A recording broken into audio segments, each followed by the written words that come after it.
Video जारी किया था संविधान को लेकर, उस संविधान में जो व्यवस्था दी गई है, उस व्यवस्था जो चित्र दिए गए हैं देवी देवताओं का, ऋषि मुनियों का, उस चित्र को मैंने उजागर करने का काम किया है, जिसके संबंध में मैं विस्तार से बात करना चाहता हूँ। साथियों, लोकसभा सांसद सावित्रीबाई फुले को जब ये पता चल गया, जब मोहन भागवत जी ने एक मंच के माध्यम से जब उन्होंने कहा था कि संविधान की समीक्षा होनी चाहिए, आरक्षण जो पिछड़े वर्ग का है, अनुसूचित वर्ग का है, जनजाति वर्ग का है, इसकी समीक्षा होना चाहिए, तो सावित्रीबाई फुले जी ने इनको गंभीर होना पड़ा इस संविधान के प्रति और आरक्षण के प्रति। इन्होंने सांसद रहते हुए लोकसभा में इसको उठाने का काम किया कि संविधान भारत का लागू होना चाहिए, आरक्षण कोटा पूरा होना चाहिए। 6 दिसंबर 2017 से ये आंदोलन आरक्षण बचाओ संविधान बचाओ का आंदोलन लेकर के पूरे भारत में छोटी बड़ी मीटिंग करके इन्होंने बहुजन समाज को आगाह कराने का काम किया कि मोहन भागवत द्वारा इस संविधान की समीक्षा करने की बात कही जा रही है, आरक्षण की समीक्षा करने की बात कही जा रही है। इस पर बहुजन समाज को, पिछड़ी जात को, अनुसूचित जात को, जनजात समाज के लोगों को, मुस्लिम समाज के लोगों को, धार्मिक अल्पसंख्यक समाज के लोगों को गंभीर रहना चाहिए। साथियों, 2017 तक सावित्रीबाई फुले सांसद लोकसभा इस आंदोलन को बढ़ाने का काम किया। 2018 में रविशंकर प्रसाद जो कानून मंत्री हैं, उनके द्वारा चैनल के माध्यम से, मीडिया के माध्यम से ये संविधान को दिखाते हुए उन्होंने ये कहा था कि संविधान की लोग चर्चा कर रहे हैं। अब उस समय तमाम लोग ये चर्चा बना चुके थे कि संविधान, भारत का संविधान खतरे में है, भारत का लोकतंत्र खतरे में है। उस समय 2018 में रविशंकर प्रसाद ने मीडिया के सामने इस संविधान को दिखाया था कि संविधान निर्माता बाबा साहब डॉक्टर भीमराव अंबेडकर जी ने संविधान में जो व्यवस्था दिया है वह इस प्रकार है। जब उन्होंने दिखाया था कि उसमें हमारे महापुरुषों का सम्मान किया गया है, उसमें राम कृष्ण का सम्मान किया गया है, तो सावित्रीबाई फुले लोकसभा सांसद रहते हुए वो गंभीर हुई और उन्होंने बड़ा आंदोलन किया। उन्होंने आंदोलन करके लखनऊ में दो बड़ा आंदोलन किया और संविधान के और आरक्षण के प्रति ये बहुजन समाज को आगाह कराने का काम किया, बहुजन मूल निवासियों का आगाह करने का काम किया।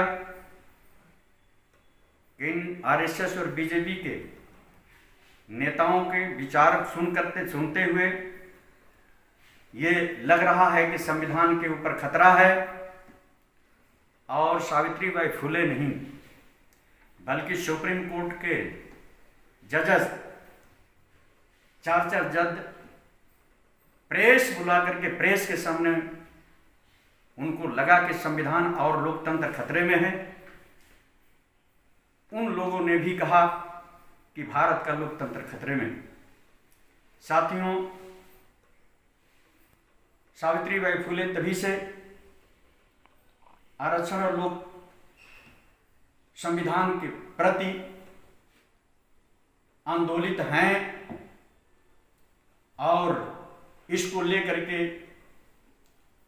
इन गंदी मानसिकता रखने वाले लोगों के प्रति एक गंभीर होते हुए भारतीय जनता पार्टी के आपने इस्तीफा दे दिया और इस्तीफा देकर संविधान को बचाने के लिए, आरक्षण को बचाने के लिए आंदोलन जारी रखा। साथियों, जब ये पता चल गया कि रविशंकर प्रसाद कानून मंत्री द्वारा दिखाया गया कि संविधान में व्यवस्था है, तो सावित्रीबाई फुले ने सांसद रहते हुए इन्होंने लोकसभा के अंदर जो संविधान रखा हुआ है, जिस संविधान को रविशंकर प्रसाद कानून मंत्री जी ने दिखाया था, उस संविधान को लेने के लिए इन्होंने अनुमति लेकर उस संविधान को प्राप्त किया। और प्राप्त करने के बाद जब उस संविधान में देखा गया, उस संविधान में तमाम व्यवस्थाएं, तमाम चित्र उसमें डाले गए हैं और ये भारत का संविधान धर्मनिरपेक्ष संविधान है। और जब इनको शंका लगा कि चित्र डालने से ही शायद आरएसएस के लोग और बीजेपी के लोग ये कहना शुरू किए हैं कि भारत हिंदू राष्ट्र है, जबकि हमारे संविधान निर्माताओं ने भारत को धर्मनिरपेक्ष राष्ट्र घोषित किया है और भारत धर्मनिरपेक्ष राष्ट्र है।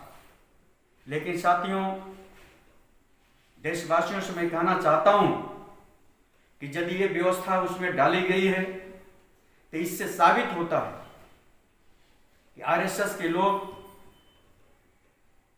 भारतीय जनता पार्टी के लोग, भारतीय जनता पार्टी की सरकार ये संविधान को बदलने में दिलचस्पी रख रही है। साथियों, भारत के संविधान लोकसभा के अंदर मैं आप लोगों को बताना चाहता हूं कि संविधान जो बाबा साहब डॉक्टर भीमराव अंबेडकर जी ने जो बनाया है वो सुरक्षित है, वो पैक है। उस संविधान को कोई छू नहीं सकता। उस संविधान का अनुवादन करके और संविधान की प्रतियां और दीवारों में चिपकाई गई है, वो जो भी लोग जाते हैं उसको देखते हैं। साथियों, उस संविधान को जो बाबा साहब ने बनाया है उसको कोई प्राप्त नहीं कर सकता। जो संविधान अनुवाद करके बनाए जाते हैं वो संविधान लोकसभा में वितरित होते हैं, लोकसभा में बिक्री भी होती है, उसकी शुल्क दे करके लोग लोकसभा से वो संविधान बेचे भी जाते हैं, उसका शुल्क जमा किया जाता है। ये संविधान आपके सामने मैं दिखा रहा हूँ। ये संविधान लोकसभा सांसद, लोकसभा राज्यसभा के सांसद ये सबको मिलते हैं। लेकिन ये दूसरा मैंने संविधान जो आप लोगों के सामने वीडियो के माध्यम से मैंने भेजने का काम किया है वो रविशंकर जी के ये पास संविधान है। रविशंकर जी ने कानून मंत्री, आप कानून मंत्री ने वीडियो चैनल के माध्यम से उन्होंने उस संविधान को दिखाने का काम किया था और तभी से सावित्रीबाई फुले संविधान को लेकर चिंतित हैं कि हमारा संविधान में ये व्यवस्था कैसे है, किन लोगों ने ये व्यवस्था डाला है और कब व्यवस्था ये डाली गई है। इस पर जो है पूरे देश और पूरे राष्ट्र में जो भी हमारे दूसरे राष्ट्र में हमारे लोग जो भी लोग हैं वो भी लोग चिंतित हैं। साथियों, मैं दिखाना चाहता हूँ 9 अक्टूबर को मैंने इसी संविधान को मैंने दिखाया था और आज भी मैं आप लोगों को दिखाना चाहता हूँ ताकि हमारे लोग, बहुत सारे लोगों को ये सवाल पैदा हो गया है, जो लोग सवाल भी करते हैं कि वो संविधान आपको मिला कैसे। मैं आपको बता देना चाहता हूँ ये संविधान लोकसभा स्पीकर एवं प्रधानमंत्री के हस्ताक्षर से, उनके अनुमति से ये संविधान मिलता है जो सावित्रीबाई फुले को मिला है। सावित्रीबाई फुले ने उनसे अनुमति लेकर के संविधान को प्राप्त किया है। साथियों, मैं आपको बता देना चाहता हूँ ये संविधान में आप देखिएगा, ये देखिएगा जिल्द में आपको कमल का फूल मिलेगा। एक कमल का फूल, एक कमल का फूल, एक कमल का फूल, एक कमल का फूल है, एक कमल का फूल है, एक कमल का फूल है, एक कमल का फूल है। और दूसरे तरफ भी दूसरे तरफ भी एक कमल का फूल है, कमल का फूल है, ये कमल का फूल है, ये कमल का फूल बताया गया है, इसमें लगाया गया है। और इसके बाद इस संविधान में ये व्यवस्था है, इस संविधान में ये व्यवस्था है। आपको मैं बता देना चाहता हूँ, ये संविधान जो है ऋषि मुनियों का, ये ऋषि मुनियों का इसमें चित्र दिया गया है। ये चित्र पूजा करते हुए, हवन करते हुए चित्र दिया गया है। और साथियों, दूसरा ये आपको मैं बता देना चाहता हूँ कि ये देखिए, ये अंदर फिर ये चित्र दिया गया है, ये चित्र दिया गया है, आपको देखने को मिलेगा।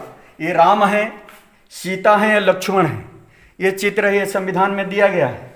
किसने दिया है, क्यों दिया है, कब दिया है, ये मुझे पता नहीं, लेकिन ये संविधान में ये व्यवस्था है।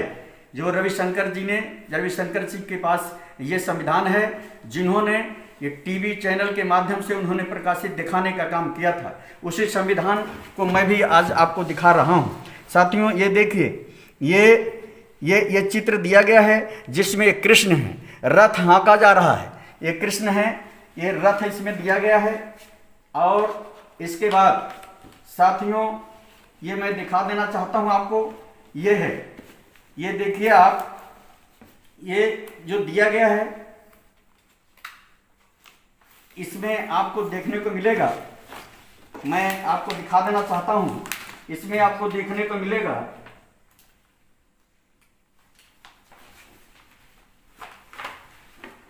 ये आप देखिए, इसमें आप देखेंगे, इसमें एक महाभारत, यह महाभारत को दिखाया गया है, ये महाभारत दिखाया गया है। इसके बाद आपको ये देखने को मिलेगा, इसके बाद आपको ये देखने को मिलेगा, इसमें दिखाया गया है, ये देखिए, इसमें दिखाया गया है हनुमान, ये हनुमान दिखाया गया है। और उसके बाद आपको और मैं दिखाना चाहता हूँ, इसके बाद आपको ये दिखाया गया है, ये आपको दिखाया गया है, ये देखिए, ये दिखाया गया है ऋषि मुनियों को, ये ऋषि मुनियों को दिखाया गया है। कहाँ का चित्र है ये मुझे पता नहीं है, लेकिन ये इसमें डाला गया है, इस संविधान में डाला गया है। और उसके बाद मैं आपको ये चित्र दिखाना चाहता हूँ, ये देखिए, ये काली का चित्र है, नीचे शंकर के धड़ पर जो है उस काली का पाँव पड़ा हुआ है, यह चित्र दिया गया है, ये चित्र दिया गया है। इसके बाद मैं आपको और दिखा देना चाहता हूँ, ये देखिए, ये देखिए, ये चित्र है, ये चित्र है, ये देखिए, गदा लिए हुए, ये गदा हुए है, लड़ाई लड़ी जा रही है, ये चित्र दिया गया है, ये चित्र दिया गया है। उसके बाद आपको मैं दिखा देना चाहता हूँ, आपको मैं बता देना चाहता हूँ, ये देखिए समुद्र मंथन, ये समुद्र मंथन, इसी को रविशंकर प्रसाद जी ने इसी को दिखा करके कहा था कि भारतीय संविधान डॉक्टर अंबेडकर जी का दिया हुआ संविधान है। साथियों, मैं देशवासियों से कहना चाहता हूं कि यदि डॉक्टर अंबेडकर जी ने इस संविधान में यदि ये व्यवस्था दिया है, वो संविधान सुरक्षित है। बाबा साहब डॉक्टर भीमराव अंबेडकर जी ने जो भारत का संविधान बनाया है और जो संविधान निर्माताओं ने जो संविधान को तैयार किया है, वो लोकसभा के अंदर सुरक्षित रखा हुआ है। वो संविधान का क्या ये उसी का नकल है? यदि नकल है तो इसको संविधान जो ज्ञाता हैं, संविधान को जानकार लोग हैं, मैं भारत के लोगों से मैं कहना चाहता हूं कि इस पर आप लोगों को भी समीक्षा करनी चाहिए कि क्या ये सही संविधान है या इसमें जो है बाबा साहब डॉक्टर भीमराव अंबेडकर या संविधान निर्माताओं ने धर्मनिरपेक्ष संविधान दिया है। धर्मनिरपेक्ष संविधान दिया है और उन लोगों ने सबको सम्मान करते हुए, सबका आदर करते हुए, सबका कदर करते हुए उस संविधान की रचना किया है। लेकिन साथियों, हमें तो ये लगता है कि जो भारतीय जनता पार्टी या आरएसएस के लोग जो बार बार हर मंचों से कहते हैं कि भारत को हम हिंदू राष्ट्र बनाएंगे, तो मुझे शंका है कि इसी आधार पर जो संविधान में इन लोगों ने अपने देवी देवताओं को, अपने ऋषि मुनियों का जो चित्र उसमें डाला है, उसमें है, इसी आधार पर वो कहते हैं कि भारत को हम हिंदू राष्ट्र बनाएंगे। साथियों, ये भी कहते हैं कि हम राम राज लाएंगे। राम राज लाएंगे नहीं, राम राज की स्थापना बल्कि 5 अगस्त 2020 को मोदी जी देश के प्रधानमंत्री जब अयोध्या जाते हैं भूमि पूजन करने के लिए, और जोगी उत्तर प्रदेश के जो मुख्यमंत्री जोगी जी जब वहां पर जाते हैं तो इन लोगों ने बहुत शान से, बहुत ही तामस में इन लोगों ने वहां घोषणा किया कि आज मैं राम राज की स्थापना कर दिया। साथियों, यह पूरे भारत के बहुजन समाज को सोचने का विषय है, पूरे धर्मनिरपेक्ष लोगों के सोचने का विषय है।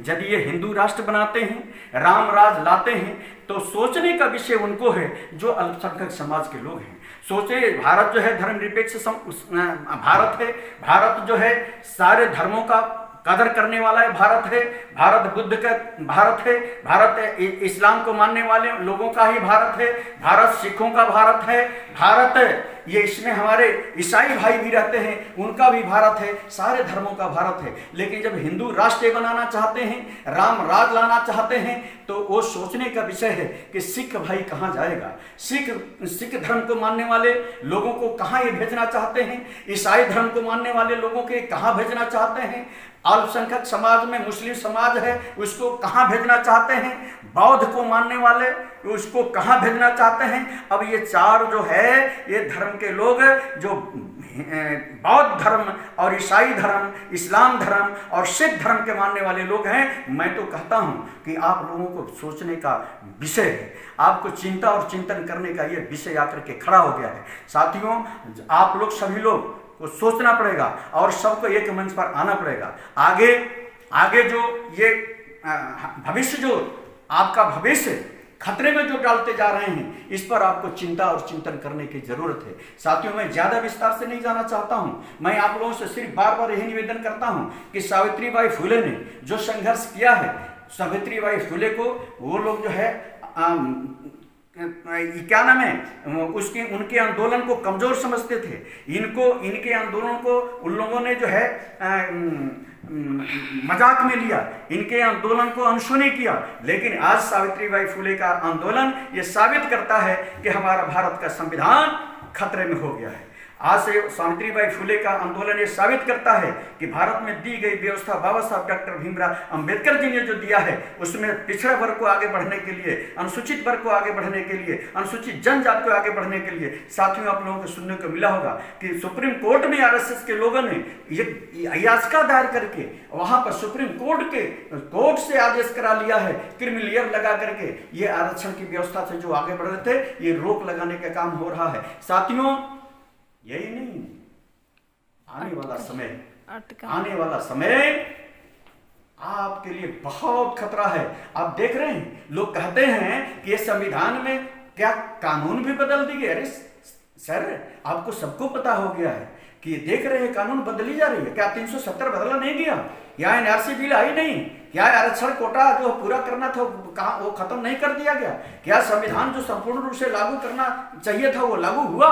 साथियों, ये आर्टिकलें बदली जा रही है, आपका अधिकार बदला जा रहा है, आपको अधिकार से वंचित किया जा रहा है। वो राम राज ला रहे हैं। जो राम राज आएगा तो एक राम राज को हमारे लोगों ने झेला था और उसी राम राज को खत्म करके बाबा साहब डॉक्टर भीमराव अंबेडकर ने जनता का राज दिया है। अब जनता का राज इनको नहीं चाहिए, बल्कि ये राम राज लाना चाहते हैं, वो राजा बनना चाहते हैं और भारत के मूल निवासी, भारत के बहुजन समाज को, भारत के आदिवासियों को, भारत के अल्पसंख्यक समाज को ये लोग गुलाम बना करके प्रजा बनाना चाहते हैं। साथियों, मैं इस पर आप लोगों को बहुत कुछ ना कहते हुए मैं आप लोगों को यही बार बार कहूंगा कि आप लोग आइए, एक मंच पर आइए। आप जरूरत है आंदोलन की, जरूरत है आंदोलन की, वो भी आंदोलन संविधान के लिए करना है, संविधान को बचाने के लिए करना है, अधिकार को बचाने के लिए करना है, आरक्षण को बचाने के लिए क्या है, अपनी आज़ादी को बचाने के लिए करना है, अपने अधिकार को पाने के लिए करना है, अपने सम्मान और सुरक्षा के लिए करना है। साथियों, आप देख रहे हैं इस सरकार में कहते हैं कि सैया बना कोतवाल डर कहेगा। ये जो है, जितने लोग ये क्राइम कर रहे हैं बीजेपी के लोग, इसीलिए कर रहे हैं कि हमारा सरकार है, नीचे भी सरकार है, ऊपर भी सरकार है। साथियों, सरकार बनाने का काम हमारे भारत के मूल निवासियों ने किया है, सरकार बनाने का काम हमारे भारत के बहुजन समाज के लोगों ने काम किया है। लेकिन आज सोचने का विषय है कि आपको जब सरकार बनाने के बाद आपके ऊपर ये हथियार चल रहे हैं, इस हथियार को रोकने के लिए अब इनकी सरकार को जहां पर ये थे वहीं ले आकर के छोड़ना है, और आगे आप अपनी सरकार बनाएंगे, तभी संविधान बचेगा, तभी आरक्षण बचेगा, तभी आपको भागीदारी मिलेगी, तभी आप सुरक्षित रहेंगे, तभी आपको सम्मान मिलेगा, तभी आप जो है स्वतंत्र रहेंगे। वरना आप को ये गुलाम बनाना चाहते हैं। यही कहकर के मैं अपनी बात को यही समाप्त करना चाहता हूं। समस्त देशवासियों को और समस्त बहुजन समाज के लोगों को, समस्त भारत के मूल निवासियों को, समस्त अल्पसंख्यक समाज के लोगों को मैं सादर जय भीम करते हुए अपनी बात को समाप्त